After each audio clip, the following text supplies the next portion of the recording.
नमस्कार, मैं हूं विक्रांत यादव और आप देख रहे हैं अपना चैनल द स्वतंत्र।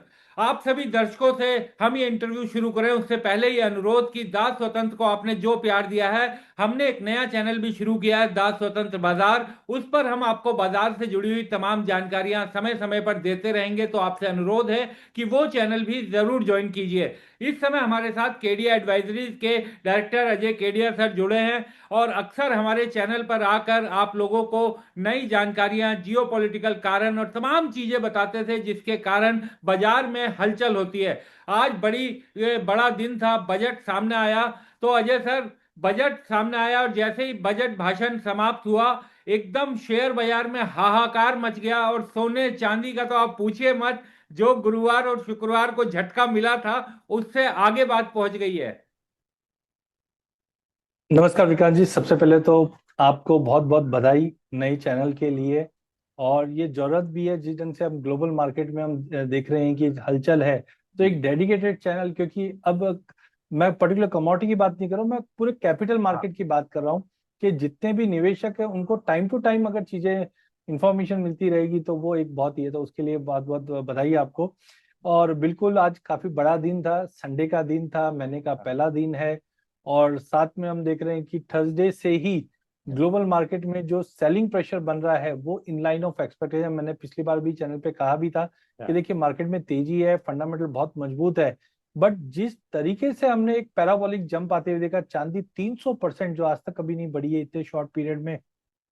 और जनवरी 2026 तो रिकॉर्ड के लिए जाना जाएगा, क्योंकि 28% की तेजी गोल्ड में दिखा रहा था, जो 1980 के बाद की सबसे बड़ी तेजी थी। और अब सबसे बड़ी गिरावट में बदलता हुआ दिखाई दिया। और चांदी तो लाइफ टाइम हाई और लाइफ टाइम मूवमेंट 70% एक ही महीने में बढ़ना, ये एक बड़े ट्रिगर थे मैनिया के। क्योंकि एक होता है कमोडिटी बबल, और एक होता है कमोडिटी साइकिल, और एक होता है कमोडिटी मेनिया। तो जैसे ही हमने 26 जनवरी को ये मेनिया होते हुए देखा, उसके बाद ही लग रहा था कि मार्केट में कुछ बड़ा होने वाला है, काली कारण चाहिए था।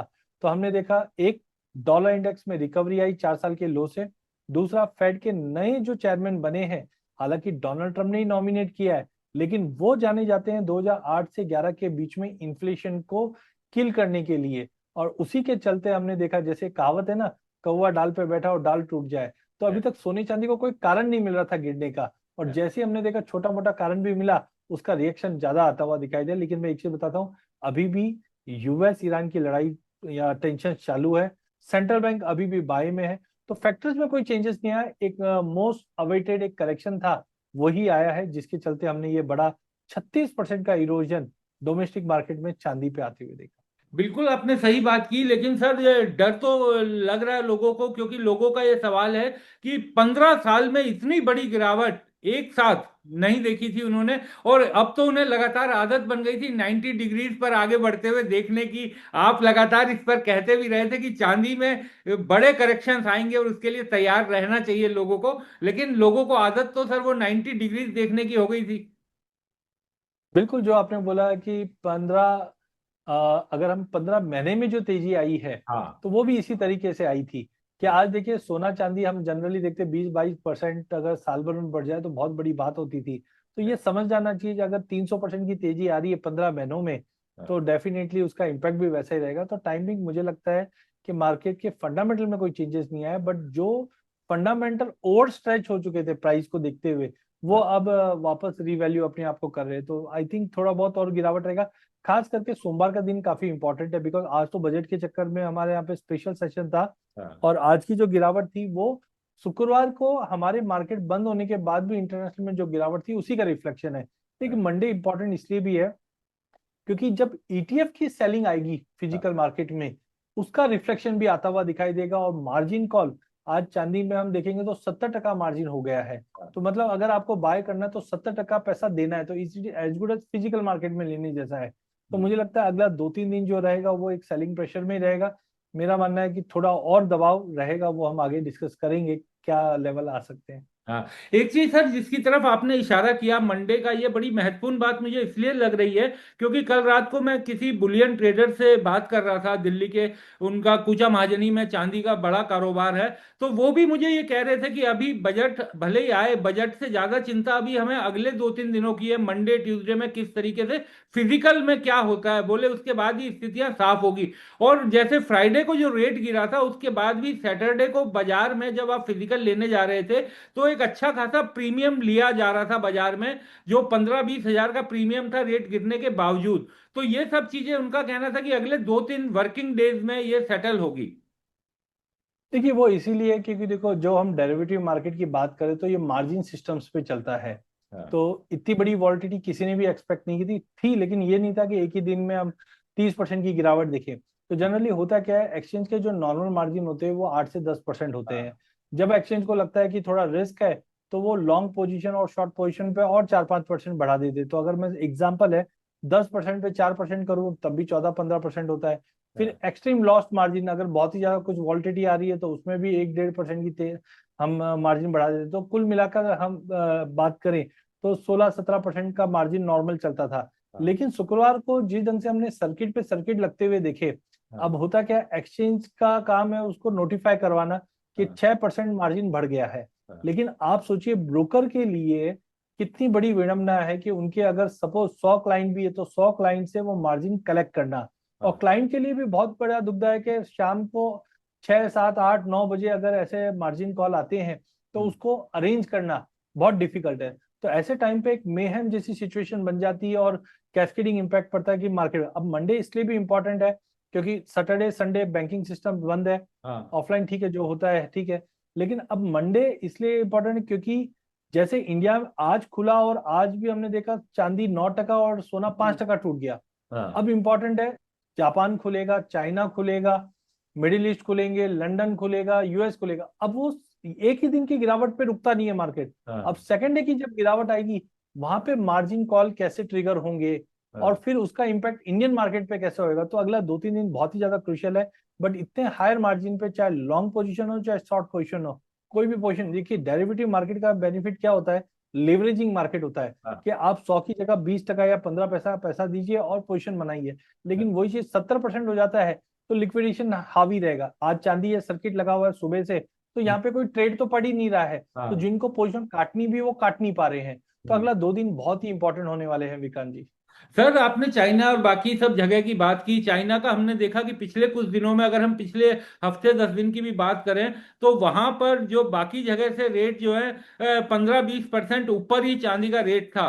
तो क्या अब मंडे ट्यूसडे में चांदी का किस तरीके से कितना ऊपर नीचे रहता है चाइना में, उसका भी फर्क यहाँ पर पड़ सकता है? सर देखिए, ये चाइना में ही नहीं था, इंडिया में भी था। हम्म। और ये पिछले 15 दिन से चल रहा था।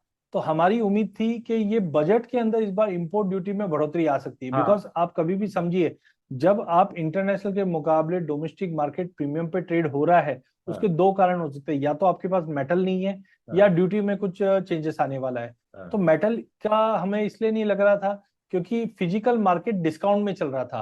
तो हाँ। एक चीज है, जब फिजिकल मार्केट डिस्काउंट, अगर आपको ध्यान हो तो धनतेरस के समय हाँ। चांदी बिल्कुल। एमसीएक्स पे 153 चल रही थी और फिजिकल मार्केट में 190 चल रहा था। क्यों? हाँ। क्योंकि मेटल की शॉर्टेज थी। बट हाँ। इस बार सिचुएशन उल्टी है कि हम्म। एमसीएक्स ऊपर चल रहा था और फिजिकल मार्केट नीचे चल रहा था। तो हाँ। वहां पे ये चीज तो क्लियर है कि फिजिकल मार्केट में सप्लाई का कंसर्न नहीं था। तो हाँ। ये तेजी जो प्रीमियम है वो क्यों था?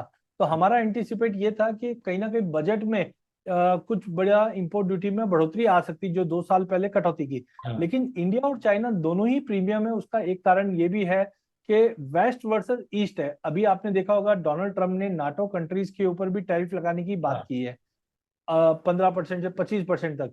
अब होता क्या है, कभी भी जब कोई भी मार्केट में सोने या चांदी में डिस्पैरिटी आती है, उदाहरण के तौर पे यूएस, लंदन और चाइना, ये 3 बड़े मार्केट है।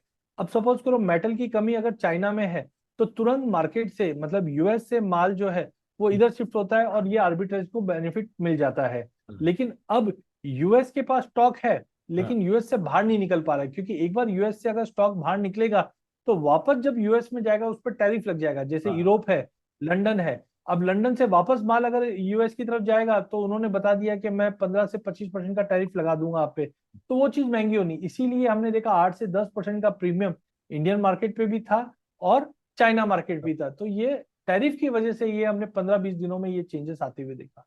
सर अगर जिस तरीके से हम बात कर रहे हैं, एक बड़ा सवाल, हालांकि हम किसी को निवेश की सलाह तो नहीं देते, आपको बिल्कुल अपने फाइनेंशियल एडवाइजर से बात करनी चाहिए, लेकिन सर अब बहुत से लोगों के वीडियो में ये सवाल आते हैं कि अब क्या किया जाए, क्योंकि दो तरह के लोग हैं सर। एक जिन्होंने खरीदा हुआ है चांदी, और उनको ये लग रहा था कि अभी ये बढ़ता जा रहा है, तो वो अपने चांदी को निकाल नहीं रहे थे, प्रॉफिट नहीं लेना चाह रहे थे, तो अब उनको समझ में नहीं आ रहा कि क्या किया जाए। और दूसरे वो लोग थे जो अभी तक इस ट्रेन में चढ़ ही नहीं पाए थे कि बहुत महंगा होता जा रहा है, वो उसमें घुस नहीं पा रहे थे।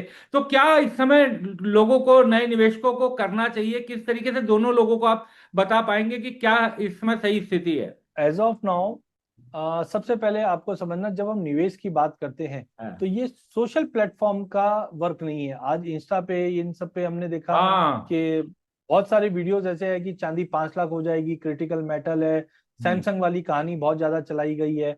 तो मुझे लगता है कि इसके ऊपर थोड़ा सा ध्यान जरूर देना चाहिए। हाँ। जैसे मैं बार बार बोलता भी हूँ और आप भी बोलते हैं कि सेबी रजिस्टर्ड फाइनेंशियल हाँ। एडवाइजर की सलाह लीजिए, रील पे मत जाइए। क्योंकि देखिए, आप ये चीज समझिए, बहुत ही जोखिम वाली चीज है। हाँ। मैंने करीबन 1.5-2 लाख का भी भाव था, तब हाँ। से मैं ये बोल रहा हूँ कि आप इन्वेस्टमेंट के पॉइंट ऑफ व्यू से अब मत देखिए इसको। हाँ। और घर में अगर शादी ब्याह तो ले लीजिए, क्योंकि हाँ। हम देखिए जब कंज्यूम कर रहे हैं तो वो लॉन्ग टर्म है, 5-10 साल है। इतना ज्यादा सोशल प्लेटफॉर्म पे जो गैदरिंग हुई है, हम्म। उसको देखकर लोग बहुत ही ज्यादा चाव में आ गए थे और चढ़ के ले लिए हैं। हम्म। मेरा अभी भी मानना है, देखिए कोई भी कमोडिटी को सबसे बड़ा जो रिस्क होता है वो होता है सब्स्टिट्यूट का रिस्क। हाँ। उदाहरण के तौर पे प्लेटिनम, 2008 में प्लेटिनम $2300 हुआ और हाँ। वहां से 650 हो गया, क्योंकि प्लेटिनम को प्लेटिनम ने कन्वर्ट सब्स्टिट्यूट कर लिया।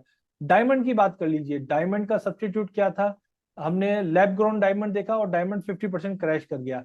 तो यहाँ पे भी ऐसी अगर $20 वाली चांदी $120 हो जाती है, तो चाहे वो सैमसंग हो चाहे कोई भी कंपनी हो, वो अल्टरनेट ढूंढने के लिए आएगी। तो हाँ। वो चीज पे तो मुझे नहीं लगता। हाँ, अभी भी देखिए फंडामेंटल कोई खराब नहीं है चांदी के, हम्म। डेफिसिट है। लेकिन जो एकाएक हमने पिछले 3 महीने में तेजी देखी, खास करके आपको ध्यान हो, 2 लाख का भाव था 1 दिसंबर को, और हाँ। चाइना ने जिस ढंग से क्रिटिकल मेटल पे एक्सपोर्ट में बैन लगाया, वो तो समझो 1 दिसंबर से लेकर 28 जनवरी के बीच बीच में 2 लाख वाली कमोडिटी 4.25 लाख हो जाती है, 4,20,000 हो जाती है, तो बहुत बड़ी बात है। तो हम्म। इस फोमो से बचना जरूरी है। तो हम्म। मुझे लगता है एज ऑफ नाउ, पहला चीज कि जिनके घर पे शादी है, अभी तक वेट कर रहे थे, अभी भी आप ले लीजिए। दो हाँ। पांच हजार रुपया ऊपर नीचे होगा होगा, लेकिन आप देखिए शॉर्ट टर्म के लिए नहीं ले रहे, लॉन्ग टर्म के लिए ले रहे हैं। दूसरा, जिनको निवेश करना है, मेरा मानना है 2026, 25 और 24 जैसा नहीं रहेगा, आपको पॉजिटिव रिटर्न नहीं मिलेंगे। और हम्म। सोना चांदी कमोडिटी कभी भी लॉन्ग टर्म के लिए होती है। तो आप एसआईपी कीजिए, हर महीने छोटा छोटा करके लीजिए, 5-6 महीने में, तो आपको एक एवरेजिंग अच्छा कॉस्ट मिलेगा। बट इन्वेस्टेड रहिए, आपके पोर्टफोलियो में सोना चांदी होना बहुत जरूरी। लोगों ने देखा कि बॉन्ड के प्राइजेस कम हो रहे हैं, एफडी के रिटर्न्स कम हो रहे हैं, बट सोना चांदी आप देखेंगे तो सेफ्टी भी है और प्लस रिटर्न भी है इसमें। बिल्कुल। थर्ड, जिन्होंने ले रखा है उनके लिए अभी भी सलाह है कि, मेरा मानना है, पर्सनल व्यू है मेरा ये, कि चांदी 1,80,000 से 2 लाख के बीच में स्टेबल होते हुए दिखाई देगी, और सोना 1,20 से 1,25 के बीच में स्टेबल होता हुआ दिखाई देगा, गिवन कि आज का जो हाँ। फंडामेंटल्स है। क्योंकि आप ये ध्यान रखना, यूएस और ईरान के बीच में तनाव बढ़ेगा। जैसे हम पहले बोलते थे कि डोनाल्ड ट्रंप बहुत ही इंपॉर्टेंट है बोलने में, लेकिन इस बार ध्यान रखना कि अगर ये लड़ाई बढ़ती है तो सोने चांदी को इसका बेनिफिट मिलेगा। अदरवाइज सोने चांदी में मुझे लगता है कि 2 लाख के करीब चांदी और 1,25,000 के करीब हम सोने को आते हुए देखेंगे। तो थोड़ा कॉशियस है, अभी भी थोड़ी बहुत गिरावट रहेगी, अगले 2-3 दिन में ये क्लैरिटी मिलेगी। एक अंतिम सवाल सर, जाते जाते मैं आपसे पूछना चाहूंगा, क्योंकि आज बजट का दिन है, आप बहुत व्यस्त हैं, लेकिन शेयर बाजार पिछले लंबे समय से बड़ा इंतजार कर रहा है सर कि वो भी गुलजार हो, लेकिन आज जिस तरीके से बजट के बाद एकदम बाजार गिरा और हाहाकार मचा, तो बड़ी चिंताएं लोगों के दिमाग में, जहन में चढ़ गई। और मैंने तो सोशल मीडिया पर तो सर ये भी जोक सुने कि अभी तक हम मंडे टू फ्राइडे नुकसान उठाते थे, आज संडे को भी नुकसान उठाना पड़ गया। देखिए, मैं अगेन बोलता हूँ, शेयर मार्केट में देखो, गवर्नमेंट ने बहुत अच्छा चीज देखा, वो देखा कि एक्सेसिव स्पेकुलेशंस हो रहे हैं। उस चीज को रोकने के लिए इन्होंने एसटीटी भी बढ़ाई है। हाँ बिल्कुल। देखिए एक चीज समझिए, जब भी हम निवेश करते हैं थोड़ी लंबी अवधि के लिए ये होता है, बट जिस ढंग से खेलो इंडिया खेलो जैसा बन रहा था, उस चीज को रोकने की कोशिश की गई है। और उसी के नतीजन आज हम देख रहे हैं कि थोड़ी भी मार्केट में गिरावट आती है तो बहुत ज्यादा डेस्परेटनेस आ जाती है, क्योंकि लोग अपने बाकी काम छोड़कर हम शेयर बाजार में आ रहे हैं। तो हम्म। थोड़ा सा लॉन्गर वे, एक आप सोचिए ग्लोबल मार्केट में अनसर्टेनिटी कंटिन्यू बनी हुई है, उसके बावजूद अगर 7% की जीडीपी ग्रोथ हम दिखा रहे हैं, क्योंकि हम देखिए अनस्ट्रक्चर से स्ट्रक्चर में जा रहे हैं, वो बहुत बड़ी बात है। हालांकि देखिए क्रिटिसिज्म है कि बजट में कुछ नया नहीं आया, लेकिन आप सोचिए जहां पे डोनाल्ड ट्रंप ने इंडिया पे सबसे ज्यादा टैरिफ लगा रखा है, सबसे ज्यादा लड़ाई हमने पिछले 3 साल में 4 साल में जो देखी है, वर्ल्ड वार में भी इतनी लड़ाइयां नहीं देखी है। उसके बावजूद अगर हम देखें फिजिकल डेफिसिट का टारगेट हमने 4.4 के मुकाबले 4.3 रखा है, इसका मतलब है we are doing very well. Government ने माइक्रो लेवल तक, मतलब आप देखिए गर्ल्स हॉस्टल हर डिस्ट्रिक्ट में होनी चाहिए, कोकोनट कोको कैश्यू नट तक की बातें की है। और कहीं ना कहीं देखिए इंडिया एक ज्योग्राफिकली बहुत बड़ा कंट्री है, तो हर चीजों को इम्प्लीमेंट करने में टाइम लगता है। उम्मीद तो देखिए हमारे साथ भी रहती है कि कमोडिटी पे जो ट्रांजेक्शन टैक्स है, हाँ। सीटीटी, वो कम कर दिया जाए। हाँ। लेकिन चलो अच्छा है, कुछ बोले नहीं, वही हमारे लिए अच्छा है। तो हाँ। अब तक हमने देखा है कि देखिए ग्लोबल मार्केट के संदर्भ में अगर आप कंपेयर करोगे, तो हाँ। Yes we are doing stable. हम हाँ। बहुत अच्छा भी नहीं कर रहे तो बहुत खराब भी नहीं कर रहे हैं। हाँ। आज सबसे बड़ी विडंबना हमारे है कि एफआईज नहीं आ रही, क्योंकि रुपए की गिरावट हाँ। भी है। अगर जो पैसा आ भी रहा है वो अपॉर्चुनिटी पैसा आ रहा है, मतलब प्रॉफिट मिला मैं निकल जाऊंगा। लेकिन हमें चाहिए कि इस बार स्ट्रक्चर पैसा आए, उसके लिए थोड़े से रिफॉर्म्स करने की बहुत जरूरत है। अभी हमारी प्रायोरिटी है सेमीकंडक्टर पे, उस पे गवर्नमेंट ने बातें की है। साथ में रेयर अर्थ मेटल इस बार लिस्ट में आया है, वो बहुत बड़ी बात हाँ। है। लॉजिस्टिक एग्रीकल्चर जैसे मैं फॉलो भी बहुत करता हूँ, तो जी। वहां पे हमने देखा कि स्टोरेज लॉजिस्टिक और प्रोसेसिंग पे काम किया गया है ताकि डोमेस्टिक मार्केट को स्ट्रेंथ मिले। तो आई थिंक एक हम बोल देंगे 10 में से 8 का एटलीस्ट रेटिंग देना चाहिए। हाँ। लेकिन बहुत ही ज्यादा पेसिमिस्टिक मत होइए, क्योंकि ग्लोबल मार्केट के अनसर्टेनिटी को देखते हुए डिसीजन लिए गए हैं। हम्म।